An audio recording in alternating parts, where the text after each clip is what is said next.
सुनाओ Infibeam limited अब देखिए 15.67 का प्राइसिंग हमें देखने को मिला एंड राइट इशू जो चल रहा है ना बॉस, उसकी वजह से स्टॉक के अंदर आ रही है भारी गिरावट। Hi this is Dev and watch it traders diary. Right issue का जो पैसा है, मनी है, वो कहां पर खर्च होना है उसका पहले ही एक नोटिफिकेशन आ गया था। 126 पन्ने की जो पेजेस की रिपोर्ट है उसके अंदर लिखा हुआ है, उसको समझना पड़ेगा। बट अभी अगर आप देखें, कल सारे क्वेश्चंस थे आपके कि इन्फीबीम का राइट इशू कैसे यहाँ पर ना सब्सक्राइब करें। भाई आप यहाँ पर ना स्टॉक्स में जाकर जब सर्च करेंगे, जो भी आप चलाते हो, ग्रो चलाते हो, एंजल वन चलाते हो, जो भी आप चलाते हो, इन्फीबीम जब आप सर्च करेंगे तो आरई लिख कर आएगा जो कि 4 साढ़े 4 के आसपास का भाव अभी देखने को मिलेगा। उसको आपको बाय करना है एंड फिर वो यहाँ पर ना आपका एक टाइम दिया जाता है, उसमें यहाँ पर कन्वर्ट हो जाता है। एंड अभी स्टॉक के अंदर गिरावट रुकने का नाम नहीं ले रही है। मुझे पता नहीं है, बट यहाँ पर ना मैं जब भी बात कर रहा हूँ अभी इन्फीबीम के ऊपर, मैं अभी आपसे यही कह रहा हूँ कि नई खरीदारी करने के लिए जल्दीबाजी मत करिएगा, ज़्यादा बेहतर है। आप देखेंगे तो यहाँ पर जिस तरीके से प्राइस जो है वो टूट रहा है, वो जो 10 रुपये का भाव है, अगर यहाँ पर ना वो मार्केट चाहेगा तो वो आपको दिखाएगा भी। वो कुछ पता नहीं है क्योंकि राइट इश्यूज में बहुत पहले हो चुका था। अभी क्या है, राइट इशू के ऊपर ना काफी क्वेश्चंस रेज होते हैं, मैं आपको बताता हूं यहाँ पर। तो इस राइट इशू से आया हुआ पैसा किस तरीके से खर्च करेंगे उसका यहाँ पर आपके सामने और मेरे सामने प्रोजेक्शन देखने को मिल रहा है। अभी अगर आप देखेंगे तो इन्फीबीम का सब्सिडरी होली ओन सब्सिडरी देखने को मिलती है, Infibeam projects management private limited. यहाँ पर वो है जो पार्शियल रीपेमेंट है या प्री पेमेंट है उसको इनको करना है, और यहाँ पर ना फर्दर इन्वेस्टमेंट जो है वो अपनी सब्सिडरी में करेंगे जिसका नाम है न्यूरोमाइंड टेक्नोलॉजीज प्राइवेट लिमिटेड। यहाँ पर ना आपका advance technology and AI software related ये कंपनी है जिसके अंदर ये पैसा इन्फ्यूज करना चाह रहे हैं। यहाँ पर बाकी इन्वेस्टमेंट जो है वो रेडिफ के लिए लेकर जा रहे हैं एंड यहाँ पर वो चाह रहे हैं कि रेडिफ का जो डिजिटल एक्सपेंशन है वो यहाँ पर किया जाए, पेमेंट इकोसिस्टम यहाँ पर ना और मजबूत किया जाए। बाकी का जो बचा हुआ पैसा जो भी है वो यहाँ पर ना आगे के लिए यहाँ पर रखने वाले फ्यूचर ग्रोथ। लेकिन अभी तक ना ये फंड जितना भी ये जुटा रहे हैं 700 करोड़ के अराउंड, यहाँ पर वो कितना एक ना किस कंपनी के अंदर कितना जा रहा है ये अभी तक कोई डिटेल नहीं। ऊपर से आप आते हैं फिनटेक कंपनी के अंदर, एक बात समझिएगा, फिनटेक कंपनी के अंदर आते हैं, ऐसा नहीं है कि आपको कोई हाईवेज बनाने या रोड्स बनाने जिसके अंदर बहुत ज्यादा कैपिटल यहाँ पर ना आपका लग रहा हो, ऐसा कुछ तो नीड है नहीं है। आईटी कंपनी हम जानते हैं किस तरीके से यहाँ पर वर्क होता है, बहुत ही प्यारे तरीके से वर्क होता है। कोई बहुत बड़ा यहाँ पर ना कैपिटल नहीं चाहिए रहता है, आपके पास टेक्नोलॉजी है, आप उसके ऊपर वर्क कर रहे हैं, यहाँ पर ना बहुत सारी चीजें होती हैं, बट उसके अंदर कैपिटल यहाँ पर ना आपका इतना खर्चा नहीं रहता है जितना आप सोच रहे हैं। अब उसमें क्या है, हर आईटी कंपनी का या आप कह सकते हैं बाकी जो टेक्नोलॉजी कंपनीज है उनका रिजर्व आपको मजबूत ही देखने को मिलेगा। इन्फीबीम का भी रिजर्व जो है काफी मजबूत है। अगर आप देखें 3457 करोड़ रुपए का हमें जो है वो जो रिजर्व है वो देखने को मिलता है। अब देखिए ये रिजर्व क्या आपने यहाँ पर ना खेलने के लिए बना रखे हैं, डिविडेंड आपसे दिया नहीं जाता है, सिंपल सी बात है, डिविडेंड के लिए होता भी नहीं है सही मायने में रिजर्व। आपका फ्यूचर जो गोल्स हैं, आपका ग्रोथ है या फिर आपका जो फ्यूचर रिस्क है उससे यहाँ पर ना आपको निपटने के लिए रहता है। अब यहाँ पर अगर आप देखें 700 करोड़ रुपए आप जुटा रहे हैं, एक तरीके से आप जो है इक्विटी डाइल्यूट कर रहे हैं। आप चाहते तो रिजर्व से भी वो खर्चा कर सकते हैं क्योंकि रिजर्व भी उसी चीज़ में काम आता है। अगर आप जो है उसके बारे में समझेंगे, थोड़ा सा पढ़ेंगे तो आपको पता चलेगा कि हाँ भाई आपको यहाँ पर ना खर्चा करना है किसी चीज़ में कंपनी के, तो उसमें आप रिजर्व यूज़ करेंगे, ठीक है ना। बट यहां पर क्या है, सीधा सीधा राइट इशू लाकर वो पैसे जुटाए जा रहे हैं। यहां पर इक्विटी डायल्यूशन का आपने ऑप्शन जो है वो चुन लिया।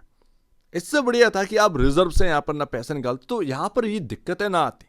अब वो इक्विटी बढ़ेगी, अर्निंग पर शेयर आपका जो है ना बढ़ता हुआ नजर आएगा, तो ये थोड़ा सा अगर आप देखें सही हिसाब से तो वो बनता नहीं है।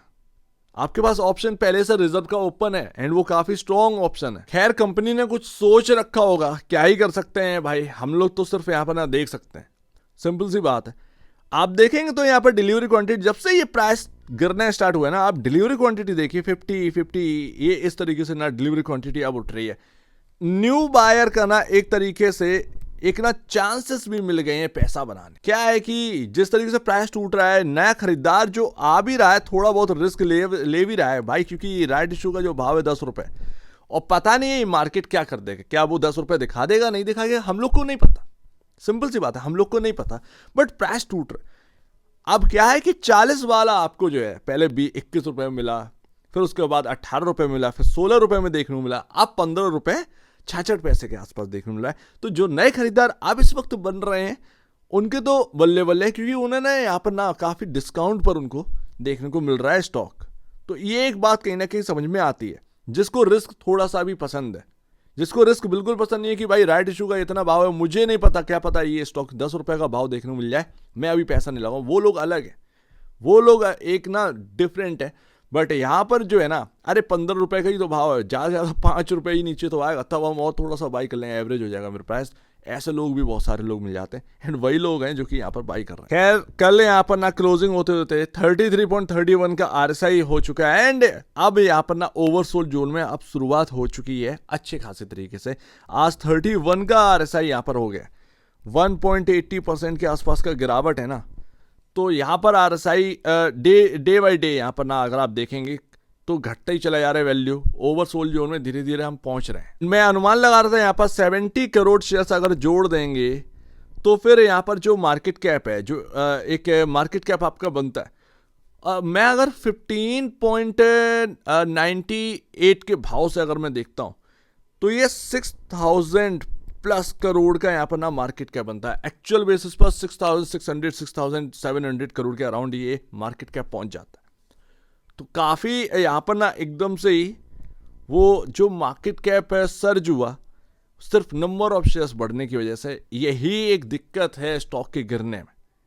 निवेशक पहले से ही परेशान था, अब और यहाँ पर ना दिक्कत में आ चुका है। ऑलरेडी जो बुक वैल्यू है, प्राइस टू बुक वैल्यू, हम बिल्कुल उसके दरवाजे पर खड़े हैं। 13.02 का है प्राइस टू बुक वैल्यू पर शेयर, हम बिल्कुल उसके एकदम पास में ही है, 2.5 रुपये का अंतर रह चुका है। एंड सेकेंड लास्ट, तो देखिए मैंने आपको पर्पस बता दिया कि ये राइट इशू का क्या है। वो जो भी करते हैं वो करते हैं भाई, बट हाँ एक बात अच्छी है कि चलो मैनेजमेंट का रेडिफ के ऊपर ध्यान है।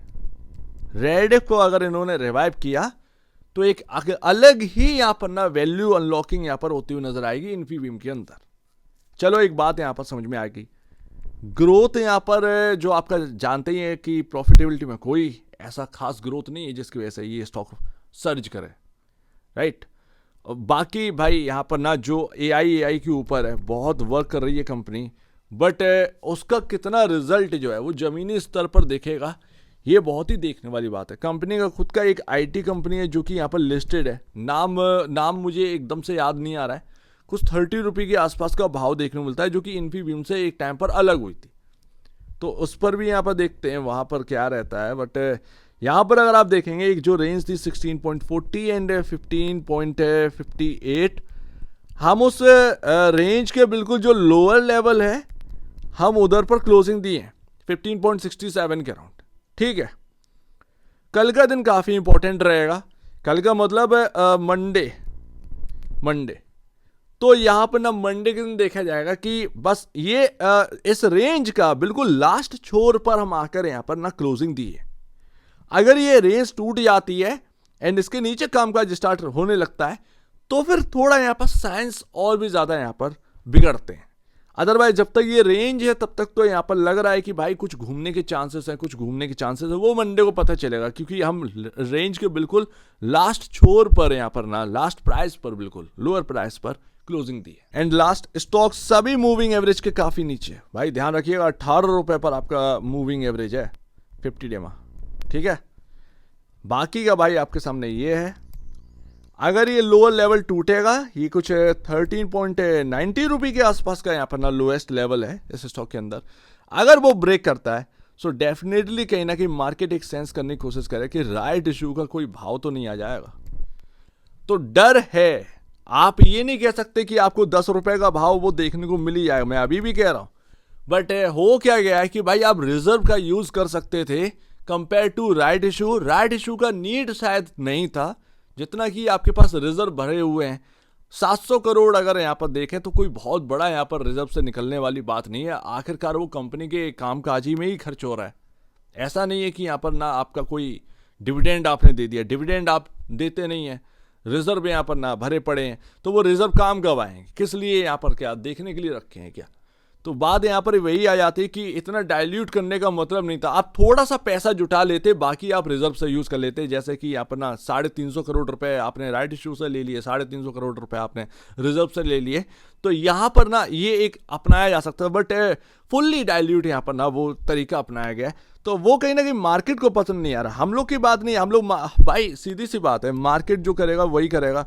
मार्केट जो करेगा वो आने वाले दिन में पता चल जाएगा। सीधी सी बात है, क्या वो 10 रुपये दिखने वाला है या नहीं दिखने वाला है, बट वो बात की बात है। फिलहाल आपके सामने बस यही है कि बॉस 13 रुपये 90 पैसे, जो बिल्कुल छोर वाली बात है, उससे ऊपर थोड़ा सा गैप है। क्या ये स्टॉक गैप फिल करके चलेगा, बस इतना देखना है।